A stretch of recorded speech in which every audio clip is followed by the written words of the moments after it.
Ladies and gentlemen, as we have the chairs being brought up for this segment, allow me to introduce to you the panelists who will take stage very shortly.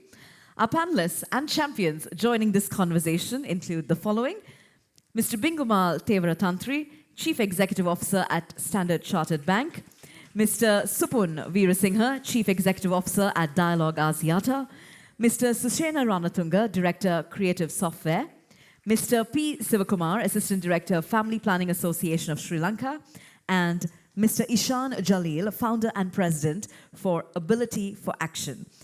This panel, ladies and gentlemen, will be chaired by the Gender Lead, Gender and Economic Inclusion at IFC, which is our knowledge partner, and that is Aarthy Arunasalam. So with that, I'd now like to invite our panelists to join us up on stage, and I'd also like to invite our moderator to please join us now, as we're in for a very engaging, insightful, and thought-provoking conversation on diversity, inclusion, and equality. So with that, I'd now like to hand over control to our moderator, the Gender Lead for Gender and Economic Inclusion at IFC. Ladies and gentlemen, please put your hands together for Aarthy Arunasalam.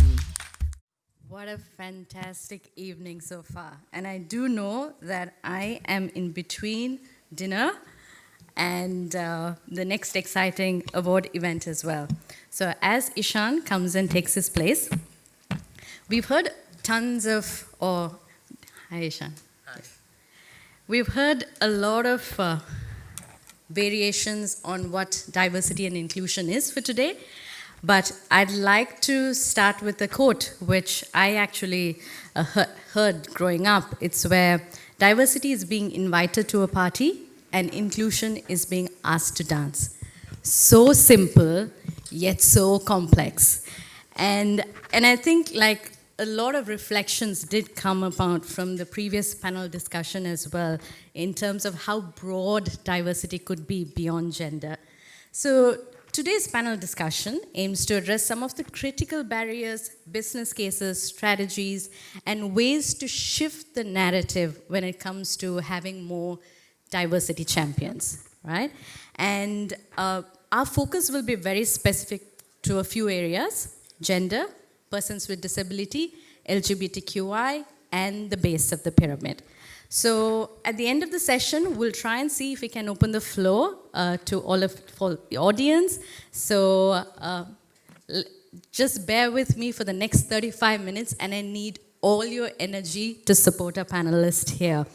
And I also want to say that this is a conversation. So as I throw questions around, and if you feel, you know what, hey, like from my organization, this is also something that I'm going to do, please feel free to dive in. I'm going to start off with Bingumal first. And I think from the previous panel discussion, the business case was quite clear, right? But I'd like to take your view on championing diversity. Was it intentional, right? And I also want to hear your thoughts on how do you translate policies and practices beyond black and white paper, more towards hearts and minds of the people. Yeah, thanks for inviting me. So I run Standard Chartered Bank. We are in more than 60 countries. How it started actually about 20 years ago, we were actually in about 90 countries, speaking multiple languages in different geographies, and we realized that diversity is a very important component. We never had top-down numbers in the past. And diversity and inclusion as a committee or a council was there since the day I joined the bank from 2004. So it was more historic, of course, intentional. Now there are, certain regulators pushing for ratios and all of that. But SCB Sri Lanka had 50-50 even in the top management about 7-8 years ago. Before I left Mauritius, I remember we had like 50-50. Now we have 60-40. So in hiring, we really don't look at gender as a qualification. So we don't really keep appointing people just because we have to maintain ratios. You have to be very careful because sometimes to maintain ratios, you appoint, and that can create a very bad culture in organizations. Sorry, your second question is? How do you translate your policies and practices into people kind of really being aware of it, understanding it, feeling it from the heart? Yeah, so it's part of the culture. I mean, it's all about the walking the talk, and then see, people experiencing diversity in the organization. We, under the DNI Council, we have multiple pillars. So we have pillar leads, we have gender pillar, we have ethnicity pillar, we have so many going on, like parental pillar. So these pillar leads generally organize, of course, ethnicity every quarter. We have an event from Ramadan to Christmas to Urdu to all these events. Plus other pillars also organize events. In total, we have now done this year alone about 13 events. Now these are not very big events. These are small events, but things like Urdu can be a big one. When you keep doing these things, it becomes part of the culture. You people really experience it. So you don't really do things to showcase. You do things because it's the right thing to do. It's part of your culture. Outcome is, of course, driving diversity. I mean, gender is only one element. There are so many other things that we look at. It brings in a lot of creativity, a lot of collective wisdom, let me put it that way. Especially during COVID, we used to do like crisis management calls every day. We're one of the organizations that actually paid people to come to work.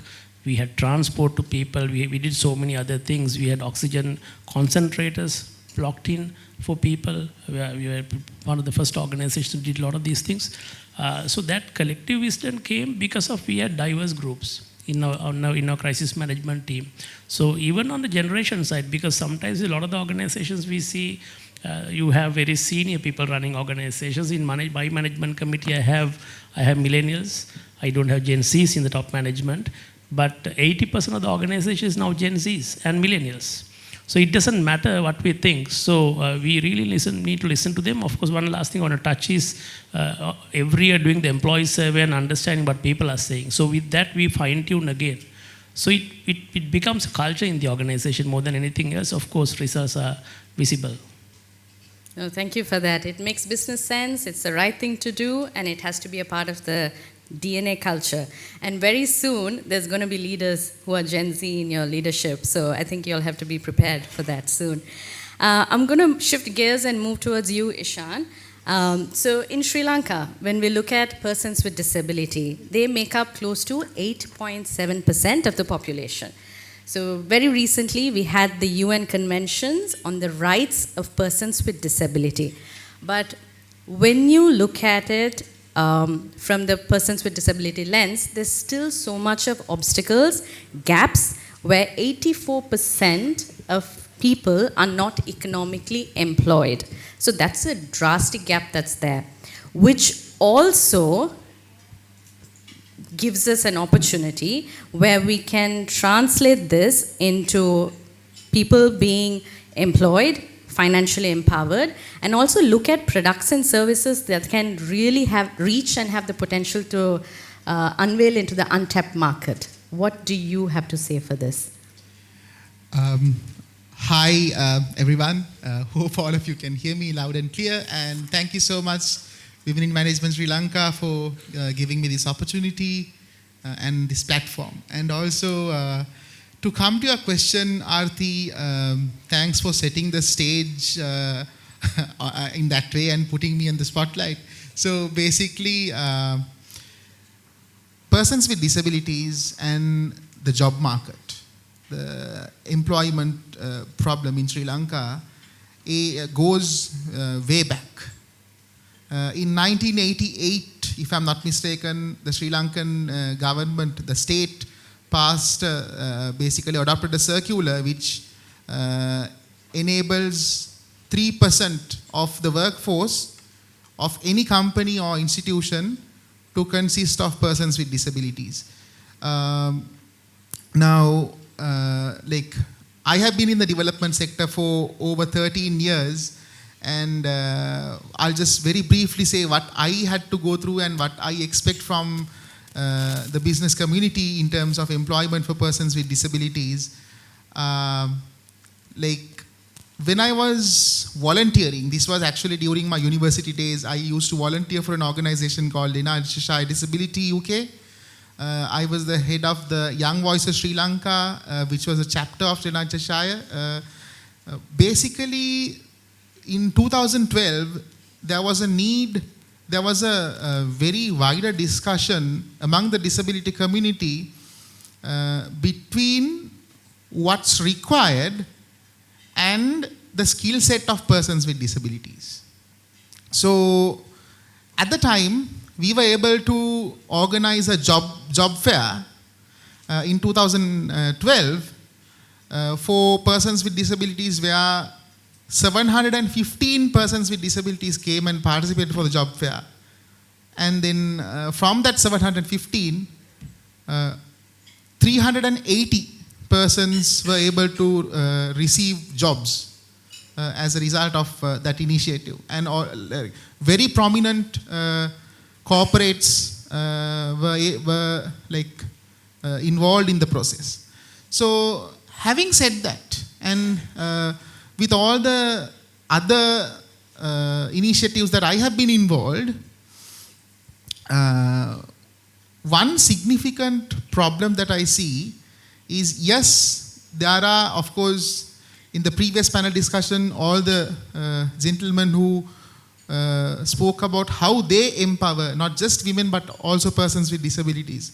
I personally know most of them are absolutely sincere, and I know all of them are definitely very, very compassionate towards persons with disabilities. However, in Sri Lanka, the problem is when you provide employment for persons with disabilities, it's mostly tokenistic.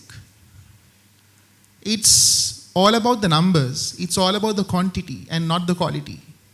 Okay, you get them employed, you hire them, but are you giving the space for them to tap into their potential? That's the problem. So I wish to elaborate more on that in my next intervention, and I'll also say what right now we are doing as Ability for Action, my organization, to not just address that issue, but also, especially given today's context, what we do for women and girls with disabilities as well. Thank you. Thanks so much, Ishan. And Ishan, if you can also touch about the work you've done with in the space of how using tech and how that can really help in advancing persons with disabilities opportunities, especially from a products and services lens. And you have used it yourself. So if you can just talk a little bit about that. Yeah, that's a very interesting question indeed. So, okay, some of you, might be wondering, okay, this guy is blind and, how is he going to use the computer? How is he using a smartphone? Or, whatever the tech gadget you can think of, right? Basically, a computer, like a laptop, I'll just give the example of a laptop. It's just the normal laptop that you guys are using. But I have a voice software installed in the laptop. It's called, of course, I'm using something called NVDA, but there are some other amazing voice softwares as well, such as JAWS. So that's how, now blind people, that's how they use tech when it comes to computers and smartphones and so on. And there are also solutions which are catered to persons with hearing impairment, where video calls and SMS-based services are kind of provided and promoted. I remember of an initiative that I was involved back in 2018 with JCI. Some of you may know Junior Chamber International. So they did something called Diversity and Inclusion Day, where they not only provided jobs, but also they tried to gather persons with disabilities and people from the tech sector to see how tech-related jobs can be offered to persons with disabilities. So that is one initiative that I was personally involved. And as far as the tech sector is concerned, yes, I am privileged enough to come to you here and talk in Colombo about all these things. But I know personally, when I go to not just the most rural parts of Sri Lanka, but even the suburbs, right? There's a huge disconnect between tech and disability. lots of persons with disabilities, especially young people who actually aspire to have a smartphone, who actually aspire to gain knowledge, are left out as a result of different socio-economic factors. So this is quite an unfortunate situation, but right now I am discussing with a few prominent organizations and corporates also to see how we can overcome this problem and how we can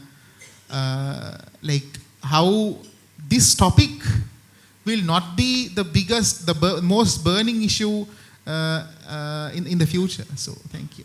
That is really set as a perfect segue to speak to Sushena, who's from the tech industry. So Ishan, make sure you have a conversation with him.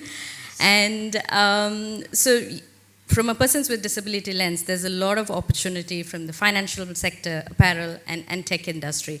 So Sushena, I would like to ask you, we've seen that tech is slowly making progress in the D&I agenda. In some spaces, a lot of progress has been made, right?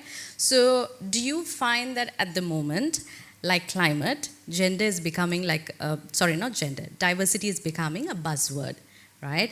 And how do you ensure that whatever the great gains that you have made within your industry does not end or slow down just because the target is achieved, or just because there's a shift in the strategic decision? So what do you think leaders like you need to do in that space? Okay, let me first thank WIM and IFC for selecting me as one of the diversity champions. Aarthy, for your question, diversity is not just a buzzword in the IT industry, it's a necessity, it's a serious requirement for our industry, because we being a nation with a population ratio of 49 to 51 male and female, for the capacity building of our industry, there's a serious need of inclusivity. So that is not a question, it's a mandatory requirement. And if you take the IT industry, yes, you're correct. If you take a few decades back, when I joined the industry, I can remember the ratio of male to female was very alarming. Like it was 2 to 8 or something like that. That is about 20/80 kind of. But we see a significant progress. Over the years, we see a significant progress in the IT industry, and we see a lot has changed, and it is reaching the targets expected. And that is an industry that anyone can contribute, no matter whatever the gender, or even now, if I go back to Ishan, that is an industry actually we can civilly contribute to differently able people, because that they can give their 100% contribution to that industry. So we see a progress in the industry, and we should do more, I think. That's what I have to say. Thank you so much for that, Supun. And with that, let me shift gears and move to Supun. So I think it's very important to say that focusing solely on women will not solve the gender gap, right?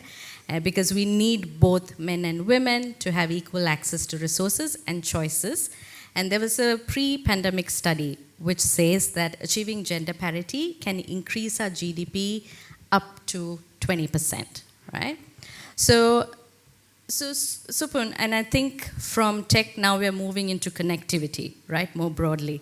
So when you kind of prioritize D&I from a business lens, were you concerned that men might feel alienated, right? And I also want you to share that aha moment that you had, which led you to encourage men just as much as women so that they can be an active part of the solution? And here, like, reflect more from the client lens, or it could, I mean, your customer lens, and it also could be from an employee lens. Over to you.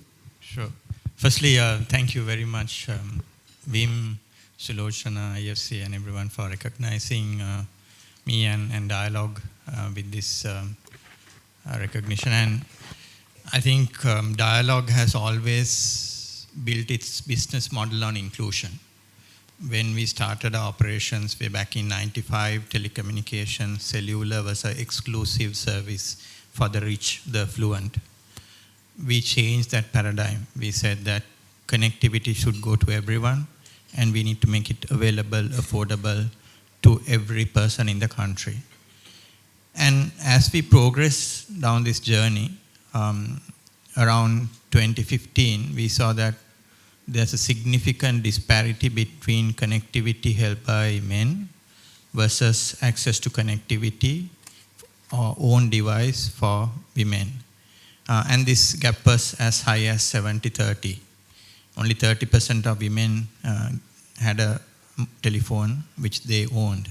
And then in most situations, or the surveys that were showing that in most situations, the men were protective of their, could be the spouse, it could be the sister, or the female person in the family to give access to a device. And then that's the business challenge that we had to break, because we saw in one hand, to achieve our purpose of empowering and enriching Sri Lankan lives and enterprises, we need to get connectivity to everyone, that inclusivity. On the other hand, as you said, McKinsey has said, and the basic norm is that every 10% increase in connectivity will drive GDP by 1.4%. And if we are to drive connectivity, we need to reach to everyone in the country, and that includes the females. So what did we do? First, I think as earlier Krishan mentioned, making sure that the product is seen as a relevant product among the male colleagues. We created certain products like, say, couple package, where you can reach your spouse or you can reach your female colleagues, and then create that network for the family. We created products like Dial 5 so that the children could stay connected, and then it became a safety product. So creating that product experience was one dimension, and that's normally what we do. But we looked at how do we go beyond that? How do we create that safe environment so that the husband could send the wife to the shop and get a reload done, and then make sure that that person will not get a nuisance call from the retailer. And these are the general problems that you have. So we created, with IFC at that time, we were training 10,000 retailers, teaching them on business skills under Vyaparadiriya program. And we also selected a certain group of retailers, about 1,500 female entrepreneurs. And we taught them business skills as well as other communication skills, especially at that time we were launching mobile money, and then got them into the mobile money network as easy cash merchants. Then with Australian government funded project in the north, we did a ATM program where we deployed ATM. So where we created that safe environment so a female customer could go there and then get services. Lastly, we saw that when women, fortunately or unfortunately, men might not like to hear this, but they are better users of mobile phones, especially to improve wealth and create new vocations. We have a product called Govi Mituru, where you get daily advice. If you are planting rice, then you will get advice daily based on the location you are planting in terms of what needs to be done. And we have seen a lot more women consumers taking these services and benefiting. There's a global case study done by GSMA on women using in Sri Lanka this service using their mobile phone. Similarly, insurance. Again, we have insurance, per day insurance, where in majority are female consumers, because they are concerned about the family safety of the family and protection of the family. And they use the mobile phone much better than men in achieving those objectives.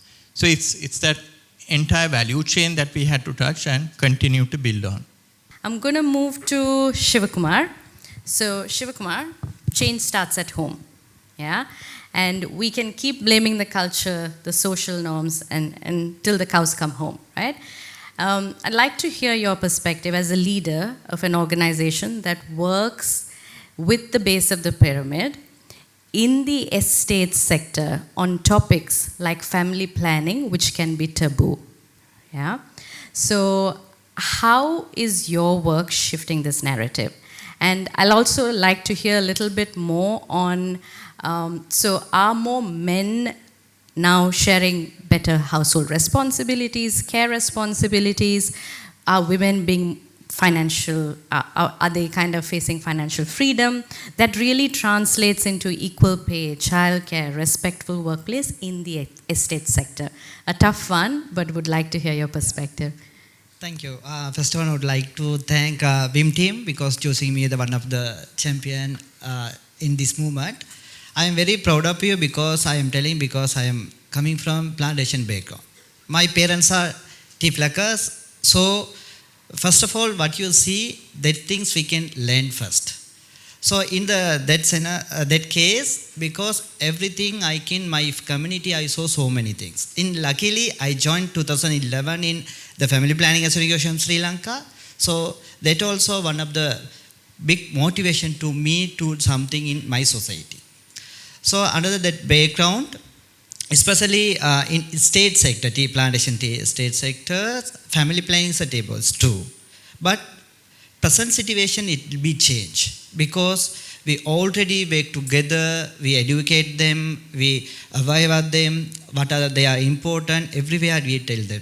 So it is a better than compare with the future. So I think in future it will change the better as well as. And second thing is, in state sector, we call the plantation sector, we can spell E-S-T-A-T-E-E. It means we can remove the E, we can call state. That's a government. So first of all, they will call the state managers a superintendent. That means superior power. So each state, they will take the superior power. So the power is one of the reason to case in the root cause in the gender. So gender is born in there. So first of all, we want to treat, how can you change the power? So we can change the responsibility to shift the female or male. We want to do something for the power scenario or power pyramid. So then we started to educate the state sector, women and male, to how can you save their life. Because in an example, there's so many state community members, they are thinking, so family planning, especially sexual and reproductive health services or family planning, they are hoping the myth is there is one of the population's control program. So that is one of the myth. So that is one of the power. Sometimes that is a strategy they will think we can use this for family planning or something. That is reduce their population amount. So we have the big responsibility to change that myths. So we start journey at there. As well as I already mentioned, my family is a plantation sector. So I know very well my community, what are the strategy, how can you use the change the society. So that strategy I can take my over. So luckily I joined Family Planning Association because the Family Planning Association maintained the clearly they will mention in a board member 50% are female, so it's a compulsory, as well as we can in the youth community, the 20% is a compulsory. So that is one of the power to me, empower the more energy. So that kind of thing we change our community, as well as we establish gender forum in collaborate with the district secretariat. So through this forum, we save more than 200 female lives because we are providing so many psychological counseling process. So at the time, I identify I need to learn some more to psychological side.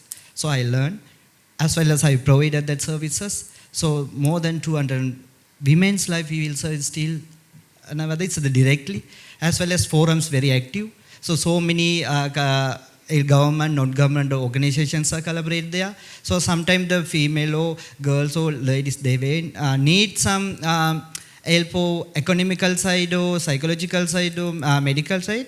We together to provide that service in single place. So that is a way we can change. In future, we will see the more changes especially in plantations community, because we are 200 years we are celebrating. It's not a celebrating. We want to what they are real life they will happen. So in future, definitely we can change them.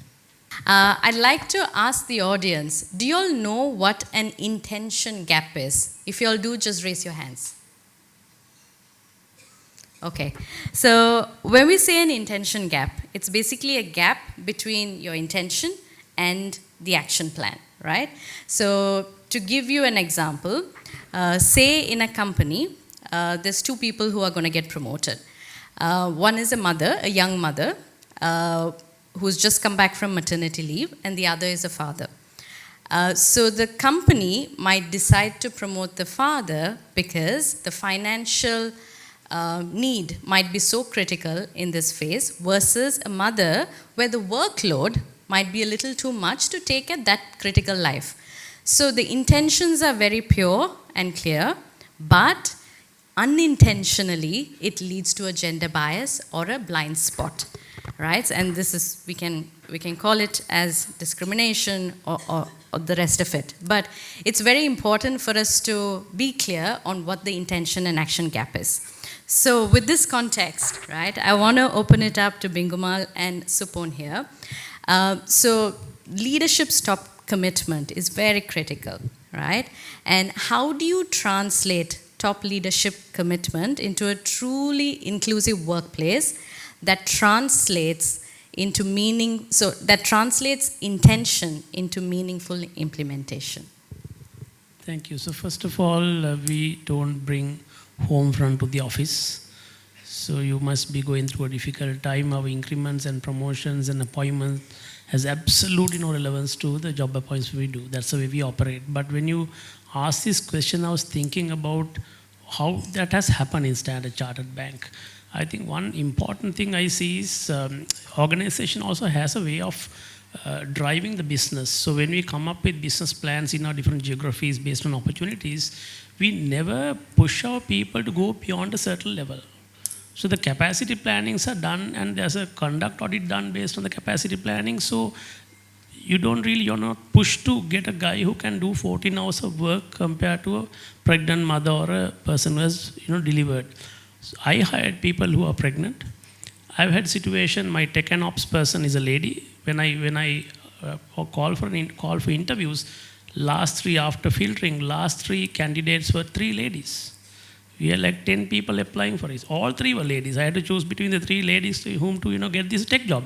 Generally tech jobs, tech and ops, generally men would do it. So we don't have that kind of culture to begin with. But I think the organization culture doesn't push you beyond a point to stretch beyond a point. I think that's very critical.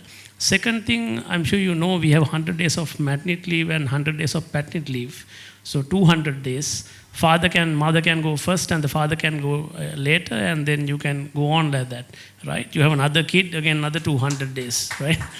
So there is no cap, there's no family planning, so we can go up to, I had got 4 kids by the way. So you can keep going. So again, the whole system supports. So a line manager would think, yeah, you're going on leave, but again, after that you can work from home. Flexible working is available. You can, if you're doing a job where you're not client facing, you can come once a week to office. We generally encourage people to come at least 2 days a week, 2 to 3 days a week for engagement.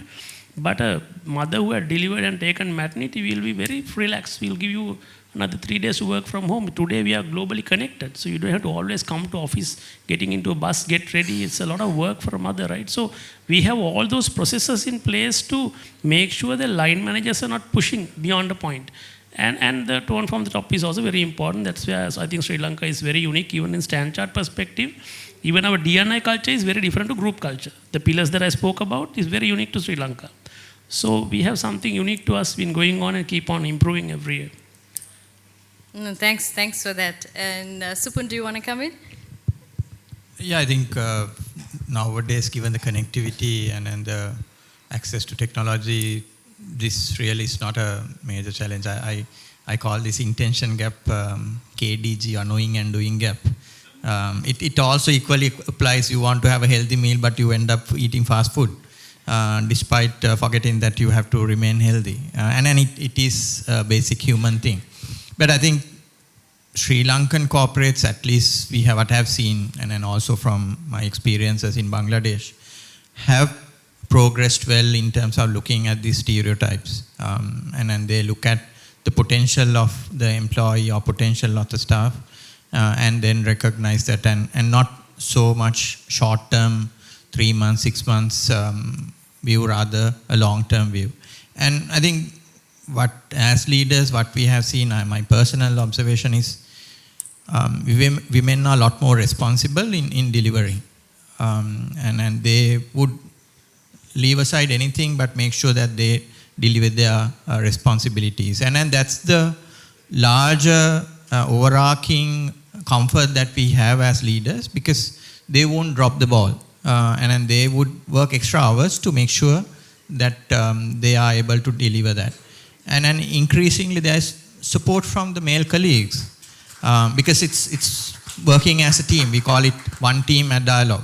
And they need to work together to support in a situation where maybe a few weeks, few months that you need to help your male colleague. And in our industry, especially in tech or in field services, supporting the network, 24/7 operation, or in the call center, we also allow them to work from home so that they can look after the family and continue to support their business. Because sometimes it's actually what I have experienced is that some of these young mothers want to shy away. They say, no, I don't want to take this challenge, I want to take a break, or I don't want to take this larger responsibility.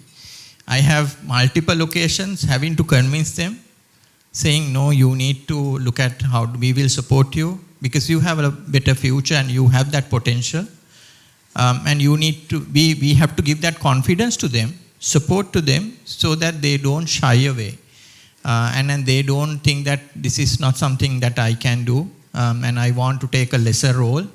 And then that's the biggest damage I see, because in most organizations you see women coming to the middle management, but only a few go to the top.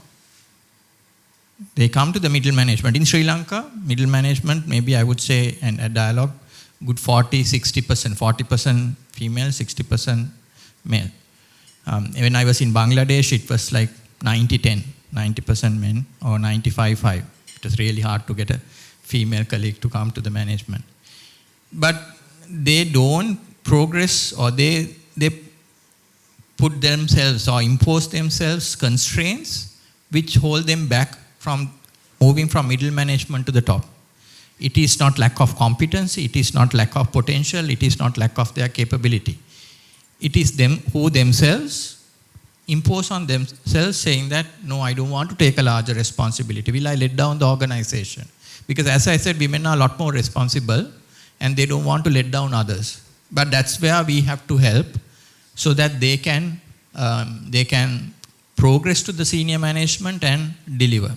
And in my senior management team, I have close to 40% female colleagues, and again, they set the tone for the rest of the male colleagues. It's a lot more easier to see that they're setting the tone and everyone else having to measure up. So again, it's working together as one team and supporting them, giving them confidence so that they can achieve their potential. No, thank you for that, Supun. We'll shift gears and move to Sivakumar, and then from the audience we can take one question before we close the session. So whoever wants to ask that one question, this is your moment. So a global study indicates, right, that the annual spending power of the LGBTQI community is more than 4.5 trillion USD. And when you look at it from the Asia and the Latin America market, emerging markets, this translates to 1.1 trillion USD. So the business case is very clear. here, right? I'd like to hear from your views because when you think of the LGBTQI community in the estates, how does your work allow them from a very human grounds to be accepted for who they are and also to express their freedom as how they can in a community and still feel safe, secure and included? Okay, thank you. Because it's very sensitive. Why are you saying this? In plantation sector, all are thinking there is a very sensitive things. Because lack of educations, poverty, as well as lack of service availability, those are the main barriers in LGBT community. In state sector, the LGBT community is facing so many issues because already they are marginalized. But LGBT is the most marginalized group in the state sector. So we want to consider them. We want to help them. So that of the background, especially the LGBT groups, in Colombo, like Colombo and Western Province, they have the access, there are some organizations, so many services available. In state sectors, it's limited, access limited. So they can't come out or something.